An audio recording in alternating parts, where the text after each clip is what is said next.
ওরা বাচ্চারা দৌড়াচ্ছে, মানুষ ভিডিও করছে, বাবা মাকে খুঁজে পাচ্ছে না, মানুষ ভিডিও করছে। মানে পোড়া শরীর নিয়ে মানুষ রিক্সা খুঁজছে, সিএনজি খুঁজছে, কোনো সিএনজিওয়ালা যাচ্ছে না, কোনো রিক্সাওয়ালা যাচ্ছে না, মানুষ ভিডিও করছে আর জিজ্ঞেস করছে ভাই কি হয়েছে, লাশের গোডাউন হয়ে যাবে আর আমরা আশেপাশে ঘুরবো। ফেসবুকে ঢোকা যায় না। আর ফেসবুক তো এখন তো মাশাল্লাহ সবার হাতেই একটা করে নিউজ চ্যানেল আছে, যে যার মতো প্রোপাগান্ডা ছড়িয়েই বেড়াচ্ছে, যে যার মতো গুজব ছড়িয়েই বেড়াচ্ছে। গুজবের রাজধানী বাংলাদেশ বলতে গেলে যদি স্টার্ট করি এটা নিয়ে বলা, ধরো বলতে বলতে না মানে থামানো যাবে না আর কি, এত ইস্যু আছে কথা বলা।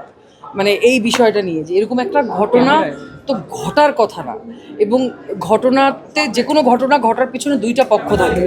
So,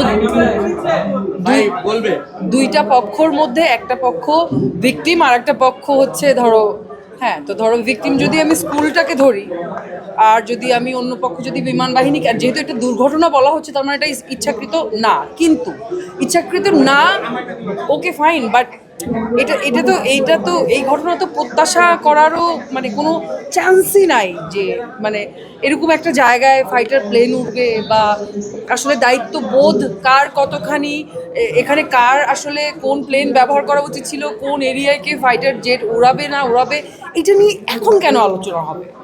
এটা নিয়ে তো এটা হচ্ছে ধরো ওইখানটায় স্কুলটা কেন হবে, এই প্রশ্নটাও আসলে এখন করার প্রশ্ন নয়, এই প্রশ্নটা অনেক আগে করার প্রশ্ন।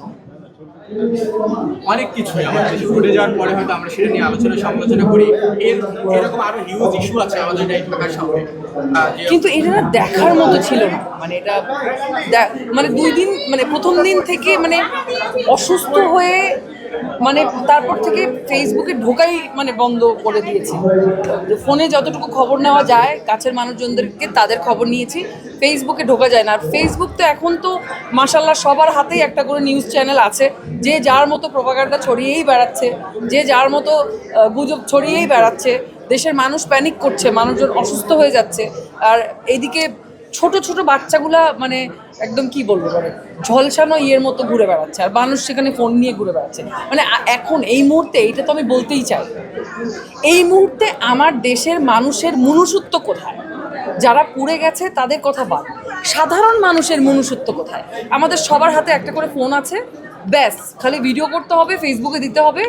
মানে ভিডিওটা যত ডেঞ্জারাস হবে, যত গ্রাফিক ভিডিও হবে, তত বেশি ভিউজ হবে, ব্যাস।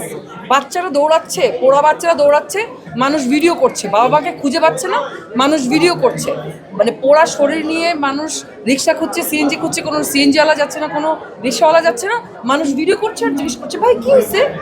মানে আমাদের দেশের মানে মানুষ, আমরা যারা প্রতিদিন রাস্তায় বের হয়ে কাজে যাই, আবার বাসায় আসি, আমাদের ব্রেইন কোথায়? মানে মনুষ্যত্ব কোথায়?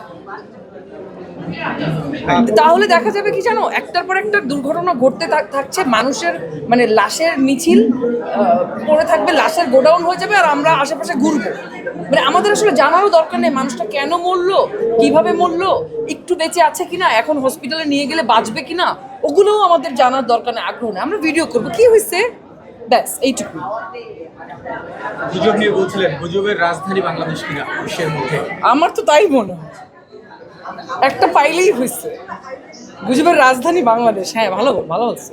আপু আপনি যেভাবে বলছেন, মানে আমরাও দেখি সিএনজি এবং রিক্সাওয়ালা এবং পানি বিক্রেতা, তারা হচ্ছে একটা বিপদের একটা সুযোগ নেওয়ার চেষ্টা করেছে। 20 টাকার পানি 600 টাকা। হ্যাঁ, শুধু সিএনজি রিক্সাওয়ালা না, আমি ক্ষমা চেয়ে গণমাধ্যম কর্মীরা যারা ছিলেন ওখানে, আমি তাদেরকেও বলতে চাই, আমি অনেক গণমাধ্যম কর্মীদেরকে দেখেছি, কিন্তু সেটা পরিমাণে খুব কম, যে ক্যামেরাটা রেখে তারা রেস্কিউ মিশনে অংশ নিয়েছে। আমি অনেককে দেখেছি, কিন্তু আমি বেশিরভাগকে দেখিনি। বেশিরভাগ গণমাধ্যম কর্মীদেরকে আমি দেখেছি, বিশেষ করে ফোন নিয়ে যারা আসলে বা ক্যামেরা নিয়েও যারা, তারা ওখানে ভিড় তৈরি করেছেন, একটা পাবলিক ফিগার আসছেন, তাদের পিছনে সব গণমাধ্যম কর্মীরা ঝাঁপিয়ে পড়ছেন। আপনাদেরকে সবার আগে সতর্ক থাকতে হবে। দেশে যে কোনো কিছু একটা ঘটলে আপনারা সবার থেকে ইম্পর্টেন্ট জায়গায় থাকেন, আপনারাই সংবাদটা প্রচার করেন, কিন্তু আপনারা যদি ওখানে যে আপনাদের জন্য যদি আসলে মানে কি বলে যে ফায়ার সার্ভিসের গাড়ি আসা যাওয়াতে ঝামেলা হয়, বা উদ্ধার কার্যে ঝামেলা হয়, বা একটা মানে ওই মুহূর্তে আসলে কে ওই ওই জায়গাটা দর্শন করতে আসলো, ঘটনাটা ওইটা ইম্পর্টেন্ট না। ইম্পর্টেন্ট হচ্ছে যে কজন বেঁচে আছে ওদেরকে কিভাবে তাড়াতাড়ি সুস্থ করা যায়, কিভাবে তাড়াতাড়ি হসপিটালাইজ করা যায়।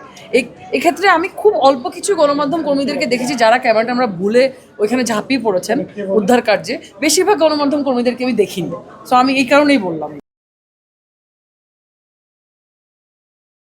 ওয়ালটন এখন দেশের সীমানা পেরিয়ে পৌঁছে গিয়েছে 50টিরও বেশি দেশে। ওয়ালটন, ঘরে ঘরে বিশ্বজুড়ে।